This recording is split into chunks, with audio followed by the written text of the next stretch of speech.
E aí, pessoal do YouTube, tudo de boa com vocês? Estamos de volta aqui para mais um vídeo. Rapaziada, que foi isso, mano? Que rolou? Que loucura, cara. Nessa noite de segunda-feira, o Flamengo recebeu o Vitória. Aí uma rodadazinha do Campeonato Brasileiro ali, todo mundo esperando aquele jogozinho padrão. Uma vitória tranquila do Flamengo, mas um 8-0, cara. Assim, vou falar uma parada pra você, cara. 8-0 no futebol brasileiro é parada surreal, tá? É um negócio assim, pô, a gente teve alguns goleados já muito grandes nesse campeonato, né? O próprio Flamengo tinha feito ali 6-0 no Juventude, né? Teve 6-0 do Vasco agora contra o Santos. De vez em quando você tem, né? Um 5 ali, 6, mas 8, cara, 8 gols de diferença é uma goleada absurda até pro futebol europeu, cara. Eu sei que é mais comum a gente ver o Bayern de Munique, um Manchester City, um Real Madrid, um Barça destruindo adversários assim mais fracos, aplicando goleadas absurdas. Mas mesmo assim, um 8-0 é loucura, cara. Mesmo assim, um 8-0 é difícil de ver.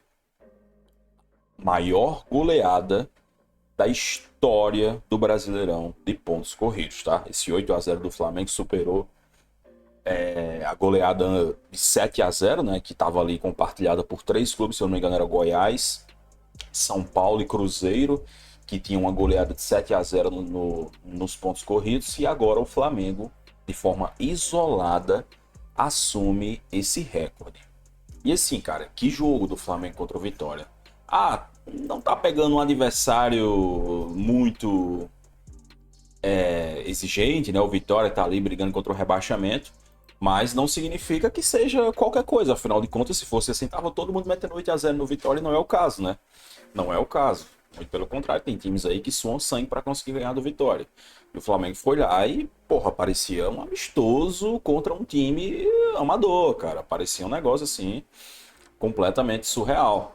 Essa aqui foi a escalação que o Flamengo entrou em campo, né? Gostei muito dessa escalação, né? O Felipe Luiz tem usado cada vez mais essa trinca aqui, né? Jorginho, Saul e Arrascaeta. Acho que vai ser o meio-campo ideal do Flamengo, tá? Teve outros jogadores que passaram por ali, né? Antes do Pulgar se machucar na Copa do Mundo de Clubes, parecia que essa dupla, Jorginho e Pulgar, junto com a Arrasca mais avançado, seria o meio-campo do Flamengo para a temporada toda, mas o Pulgar acabou se machucando, o Pulgar estava jogando muito bem, o Flamengo foi atrás do Saul, e o Saul encaixou, que é uma beleza ali, né, cara? A gente já tinha visto nos jogos contra o Inter, né? Tanto no Campeonato Brasileiro quanto no jogo da volta da Libertadores, o Saul jogou como esse segundo homem de meio campo e jogou muito bem, e agora mais uma vez repetiu uma grande atuação desse meio campo. Cara, Jorginho e Saul, meu irmão, encaixando não tem pra ninguém, cara. É uma dupla de volantes assim, completamente fora de série, completamente acima da média aqui no futebol sul-americano. Não dá pra comparar. E aí você tem ainda ali à frente o Arrascaeta, que é um monstro de jogador e tá vivendo uma fase espetacular, né? Jogando como esse cara de infiltração, né? O Arrascaeta tá infiltrando mais do que injeção, meu irmão. Tem até aqui, ó, o cara ele foi demitido, né? O cara ele que chegou mês passado no Vitória não aguentou esse 8-0. E voltando aqui para o Arrasca, tem até essa comparação, né? Que já estão começando a fazer. O Arrascaeta em 2019 e o Arrascaeta em 2025. Você vê aqui os números, está caminhando, né, cara? Em 2019 o Arrascaeta fez 18 gols e 19 assistências. E em 2025, 16 gols e 13 assistências. Em questão de números, fatalmente ele vai passar, cara. A gente tá em agosto, também para setembro agora. Acho muito difícil que daqui para dezembro, daqui pro fim do Campeonato Brasileiro, ele não consiga. Ainda tem Libertadores, obviamente, no meio do caminho. Acho muito difícil que com todos esses jogos ele não consiga superar esses números de 2019. Eu ainda acho assim que, por mais que o Arrascaeta esteja vivendo uma fase espetacular, eu acho que o auge dele foi alguns anos atrás, cara. Eu acho que o Arrascaeta, em termos de bola jogada, ele jogava. Tava jogando fino do fim da carreira dele. Mais ou menos ali até 2022, 2023 ele também tava jogando muito, embora o time do Flamengo tivesse uma merda, o Arrascaeta tava jogando muito. Essa versão dele de 2025 é uma versão mais do toque final. Você vê que não é mais aquele Arrascaeta das jogadas espetaculares, dos dribles incríveis, de arrastar, pegar a bola, sair correndo. Não é mais aquele, até porque hoje em dia ele é um jogador mais velho, né? Ele não tem mais aquela mesma potência, mas é um Arrascaeta mais preciso. Então ele está muito preciso na assistência, muito preciso na finalização. Por isso que muitas vezes você vê esse Arrascaeta sendo mais o cara do toque final. E aparecer na área para dar um toque na bola e colocar ela para dentro do gol. Então eu acho que são perfis diferentes, né? Se você pegar o Arrascaeta de 2019 ou de 2022, 2023, para comparar com esse de hoje, são perfis diferentes, mas é o mesmo jogador. Isso mostra como o Arrascaeta é um monstro. Tornou o jogador com mais assistências na história do Campeonato Brasileiro, né? Desde que a estatística passou a ser contabilizada. São 78 assistências do Arrascaeta no Campeonato Brasileiro. É um número incrível. Tá aí na briga. Cara, se o Arrascaeta já não for o maior gringo da história do futebol brasileiro, tá na briga. Porque a história que ele tem aqui no Brasil é absurda. Primeiro ali no Cruzeiro, já tinha sido muito bem no Cruzeiro, campeão ali da Copa do Brasil e tudo. Tava jogando muita bola no Flamengo, então nem se fala. Ganhou quase tudo no Flamengo, só não ganhou o Mundial. E é um cara gigantesco que tá aí fazendo mais uma temporada espetacular. Como eu disse, assim, a questão de escalação. Eu acho que o Felipe Luiz aos poucos está encontrando o time ideal. Ele ainda faz algumas alterações, já depender do adversário, né? Por exemplo, tem jogo que ele começa aqui com o Bruno Henrique no lugar do Pedro, que nem foi contra o Internacional no jogo da volta da Libertadores. Tem jogo que ele começa com o Luiz Araújo aqui. Mas já tem uns caras que a gente tá vendo um pouco mais consolidados, como os meio-campistas aqui. O Lino, né? O Lino é titular absoluto, né? Contratação mais cara da história do Flamengo. Tá jogando cada vez melhor, não tem como não ser. A dupla de zaga aqui também. E aí você vai ter ali alternâncias nas laterais, né? O Alexandro acabou se machucando hoje, inclusive foi convocado para a seleção brasileira e se machucou. Então você deve ter aí o Flamengo usando o Ayrton Lucas nos próximos dias. O Varela tá sendo titular agora, o Emerson Real tinha chegado, aí teve um problema físico, então as laterais é um pouco mais inconstante, né? Você não tem sempre os mesmos jogadores jogando, mas eu sinto que da dupla de zaga, meio para frente, o Felipe Luiz está cada vez mais chegando próximo aí do time ideal na cabeça dele, cara.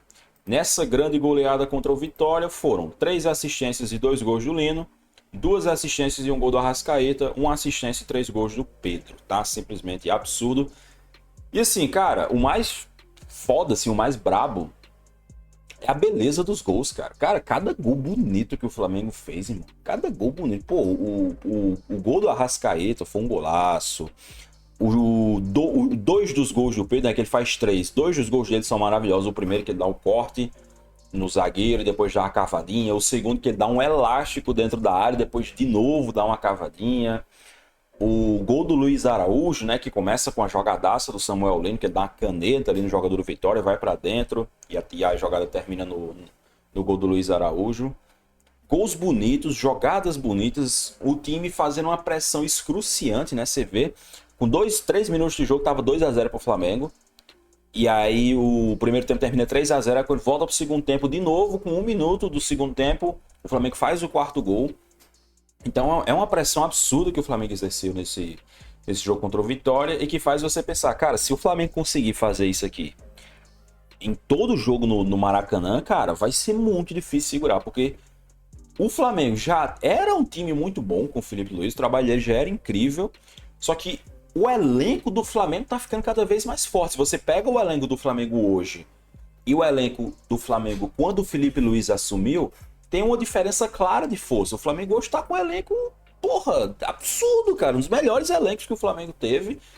Talvez até se você for olhar assim em questão de equilíbrio, se você pegar esse elenco do Flamengo com todas as peças disponíveis, eu acho que é o elenco do Flamengo mais balanceado e poderoso desde que o Flamengo tá nessa era gloriosa aí, nessa era saudável financeiramente, né? Porque o Flamengo sempre foi um clube muito poderoso, mas antigamente tinha todas aquelas dívidas absurdas que faziam com que o Flamengo não conseguisse crescer.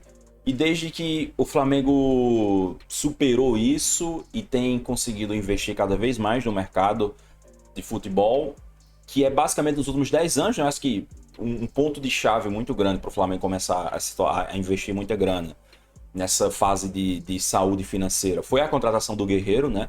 em 2015 ali, do Paulo Guerreiro. O Flamengo foi buscar ali do Corinthians, pagou uma bala nele. E de lá pra cá, a cada ano que passa, o Flamengo vai gastando cada vez mais, vai ganhando cada vez mais dinheiro e ganhando cada vez mais troféus também, até culminar nesse ponto em 2025 que o Flamengo tem esse elenco simplesmente sensacional. E aí você junta esse elenco sensacional com o trabalho do Felipe Luiz, cara, que já é um trabalho muito bom desde o ano passado, né? O Felipe Luiz, ele teve uma facilidade muito grande de encaixar o time do Flamengo, né? Praticamente desde que ele chegou que o trabalho vai bem e só vai melhorando, só vai melhorando. E aí, vocês sabem, teve aquele momento de crítica que eu falei sobre a questão de que o Flamengo estava tendo muita dificuldade para fazer mais de um gol no jogo. Você vê como é foda. Cara, vai falar, depois acaba pagando com a língua, mas assim, foi uma crítica pontual que eu fiz ali, que o Flamengo tinha tido um espaço ali, se não me engano, com 6 ou 7 jogos que o Flamengo não estava conseguindo fazer mais de um gol por jogo. E na época que eu fiz a crítica, eu disse, cara, o Flamengo do Felipe Luiz é um time absurdo. É um time que controla muito bem os jogos, é um time que tem uma defesa absurda, mas precisa começar a converter mais. Não pode ficar fazendo um gol no jogo e depois não conseguir converter as outras chances. Era essa a minha crítica. Então eu fico muito feliz de ver um jogo como esse, em que o Flamengo converteu as chances que teve. Cara, foi 8-0, sim, teve bola na trave, teve zagueiro tirando bola em cima da linha, mas o Flamengo converteu as chances, ele criou muito e ele converteu. Então, eu acho que era isso que faltava para esse time do Flamengo. Porque em todo o resto, em todos o resto dos aspectos coletivos, o Flamengo já era muito bom com o Felipe Luiz. Mas estava tendo essa fasezinha um pouco estranha de não conseguir fazer tantos gols, mas aparentemente está superando. Mirassol, Internacional, agora esse jogo contra o Vitória, muitos gols sendo marcados. E espero que a tendência seja melhorar, né, cara? Porque o Flamengo vai ter aí uma sequência. Deixa eu mostrar aqui. O Flamengo vai ter aí uma sequência que se o Flamengo jogar o que se espera dele, o que esse time pode jogar, cara, é uma sequência para fazer grandes vitórias. Vai pegar o Grêmio hoje com um time fraquíssimo, o Flamengo tem que ganhar. Visita o Juventude, chato pra cacete jogar no Jacone, e ainda mais antes do jogo de Libertadores, mas tem que ganhar. Aí o Estudiantes pela ida das quartas da Libertadores, Vasco também, clássico, escambau, tem que ganhar bem do Vasco, é um time muito inferior. Os dois jogos contra o Estudiantes, cara, a diferença do Flamengo pro Estudiantes é brutal. Assim, se o Flamengo cair pro Estudiantes, vai ser uma das maiores zebras da história da Libertadores, sem dúvida nenhuma. Então, é um jogo que o Flamengo vai ter ali todos os holofotes, né? A América inteira vai estar olhando para esse Flamengo com medo, né? Eu vi cada tweet de gringo ali, os caras falando, cara, como é que você vai parar? Ele é equipe do Flamengo. Tô falando italiano, com misturado com espanhol, enfim, ignorem. E aí Corinthians e depois o grande jogo contra o Cruzeiro, que é confronto direto no topo da tabela do Campeonato Brasileiro, beleza? E por falar em Campeonato Brasileiro, o Flamengo segue líder, obviamente, né? Vocês estão vendo aí, o Flamengo tá aqui com 46 pontos e o Palmeiras, que ganhou hoje do Sport por 3-0, tá aqui com 42. Você vê, né, cara?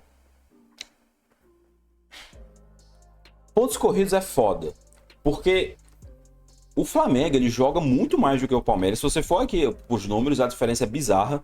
O Flamengo tem 44 gols marcados, o Palmeiras só tem 27. O Flamengo tem 9 gols sofridos, o Palmeiras tem 15. Você vai pro saldo, o saldo do Flamengo é mais 35, o saldo do Palmeiras é mais 12. Então existe uma diferença brutal de desempenho e de produção entre o Flamengo e o Palmeiras. Mas quando você vai olhar os pontos, cara, o Palmeiras tem 42 pontos. Ele tá 4 pontos atrás do Flamengo, sendo que o Palmeiras tem um jogo a menos. Ó. O Flamengo tá com 20 jogos, o Palmeiras tá com 19. Ou seja, o Palmeiras ganhando o jogo a menos que ele tem por fazer, ele pode ficar com 45 pontos e o Flamengo com 46, digamos assim. Trazendo a realidade que esse jogo a menos fosse ser jogado agora. Então, teoricamente, o Palmeiras pode estar no mundo ideal aqui com um ponto atrás do Flamengo. O que é muito doido. Se você vê o Palmeiras jogar, irmão, o Palmeiras joga mal na maioria das vezes, cara. Vamos ser sinceros aqui. Acho que a última vez que o Palmeiras teve uma fase boa, assim, tava jogando bem, Foi ali no começo do Campeonato Brasileiro, fase de grupos da Libertadores. Depois disso, cara, muitas vitórias.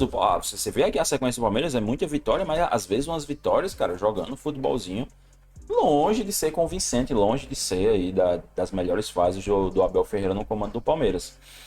Então, pontos corridos tem isso. Por mais que o Flamengo esteja jogando um futebol absurdo, tem disparado os melhores números da competição, ainda assim o Palmeiras segue ali em cima, segue ali no cangote, porque no fim das contas, a vitória do Flamengo por 8-0 sobre o Vitória e a vitória do Palmeiras por 1-0 com um gol bizarro, sei lá, contra qualquer um adversário, vale os mesmos 3 pontos, né? Então, tem que tomar cuidado com isso. E aqui ainda tem o Cruzeiro vindo logo ali, né?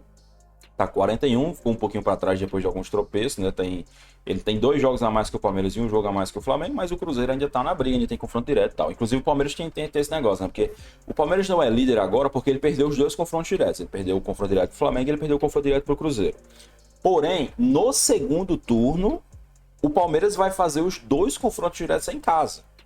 Aliás, minto, é o contrário. Ele recebe o Cruzeiro. É esse confronto direto que ele vai fazer em casa. Ele recebe o Cruzeiro e ele visita o Flamengo, né? Porque eu confundi, o Flamengo derrotou o Palmeiras no Allianz Parque. Tá na cabeça tem sido Maracanã, mas eu lembrei que foi no Allianz Parque. Então ele tem isso, né? Um dos confrontos diretos vai ser em casa, que é justamente contra o Cruzeiro, que é o adversário mais fraco, né?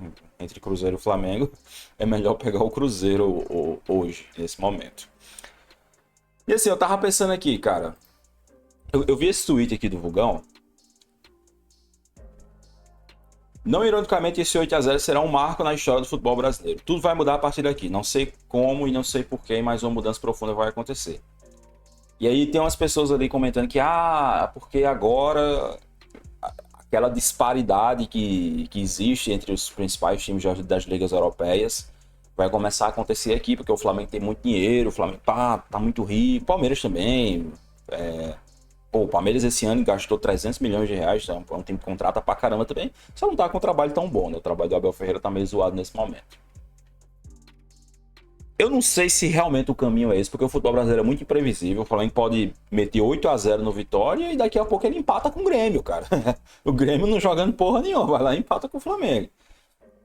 E depois com o Vasco, sei lá, pode ser que isso aconteça. O futebol brasileiro é muito imprevisível, cara. Mas assim, eu não sei se esse 8-0 dá pra você comparar assim com o futebol europeu, porque mesmo no futebol europeu é muito raro ter placares assim, cara. Eu tava aqui pensando de cabeça. Teve, por exemplo, esse 9-1 do Real Madrid contra o Granada é um placar histórico lá do futebol espanhol, que é muitas vezes lembrado até hoje, né? O Real Madrid nessa época treinado pelo Ancelotti, com o trio BBC. Você vê aqui foram 5 gols do Cristiano Ronaldo, 2 gols do Benzema, gol do Bale. E esse 9-1 de vez em quando é relembrado, porque foi uma goleada muito bizarra. E também esse 8-0 do Barcelona em 2016, né? Esse daqui foi em 2015, esse aqui em 2016. Do Barcelona 8-0 contra o Deportivo La Coruña, né? Aqui na época do trio MSN. Nessa época aqui era mais comum você ver, tá? Na época do Cristiano Ronaldo no Real Madrid, do Messi no Barcelona, era mais comum você ver o Barcelona e o Real Madrid aplicando 7, 8-0 em clubes mais fraquinhos ali do Campeonato Espanhol. Hoje em dia nem tanto. Pode acontecer? Pode. Acho que, se eu não me engano, o Barcelona do Hans Flick na temporada passada, ele fez uma goleada de 7 no Valência, se eu não me engano. Não me recordo agora exatamente, mas enfim. Só que mesmo assim também é extremamente raro, cara. Então, a grande questão é, se o Flamengo for capaz de se tornar um time que vai massacrar os menores de Brasileirão, porque muitas vezes a questão é essa.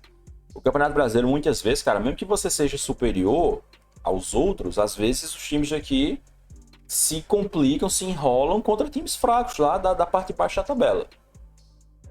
Se o Flamengo se tornar um time que a disparidade dele para os outros vai estar tão bizarra, que ele vai pegar ali, por exemplo, você vê aqui, ele vai pegar esses times mais da parte de baixo da tabela, um Vitória, um Sport, um Juventude, a Fortaleza, que agora tá numa fase horrível, tá tendo um ano terrível, e vai golear desse jeito, aí sim dá para você começar a pensar que, cara, o Flamengo pode estar criando uma disparidade nível Bayern de Munique na Bundesliga, nível Manchester City nos melhores anos na Premier League, Barcelona e Real Madrid também. Porque assim, cara, No mesmo campeonato, o Flamengo fez 6-0 no Juventude e fez 8-0 no Vitória. E se eu não me engano, ainda teve mais uma goleada, cara. Se eu não me engano, ainda teve mais uma goleada bizarra que o Flamengo aplicou aí recentemente. Enfim, não vou me lembrar agora. Mas dos 4 times que estão na zona de rebaixamento agora, 2 deles, o Flamengo aplicou uma goleada, assim, absurda, cara. Se isso se tornar cada vez mais comum, aí sim eu acho que a gente vai poder começar aqui as maiores goleadas do campeonato. Do campeonato 2025, né? Flamengo e Juventude, Santos e Vasco, Flamengo e Vitória. Se isso se tornar mais comum, aí sim acho que a gente vai poder começar a parar, pensar, pô, opa, peraí, tá acontecendo um negócio aqui, né? Do Flamengo tá realmente se tornando pro Campeonato Brasileiro o que o Bayern de Munique é para a Bundesliga. E aí qual seria o próximo passo? Seria o Flamengo ganhar mais vezes o Campeonato Brasileiro, porque assim, irmão, pro tamanho do Flamengo, pro investimento do Flamengo, pra força que o Flamengo tem, ele ganha muito menos o Campeonato Brasileiro do que deveria, cara. Se você pegar, por exemplo, os últimos 10 anos, que é esse recorde que o Flamengo começou a investir muito pesado, ele ganhou 2 campeonatos brasileiros, que foi o de 2019 e 2020. É muito pouco. Eu, como flamenguista, eu queria muito que o Flamengo ganhasse mais vezes o campeonato. É uma delícia ganhar um campeonato brasileiro. Então, para o Flamengo começar a se colocar como um Bayern de Munique do Brasileirão, um Manchester City do Brasileirão, um Barcelona do Brasileirão, ele tem que ganhar mais vezes o campeonato. Não pode ficar nessa de, não, a gente tá focado na Libertadores, focado na Copa do Brasil. Não, tem isso. O Flamengo todos os anos tem que jogar com força máxima para ganhar o Campeonato Brasileiro.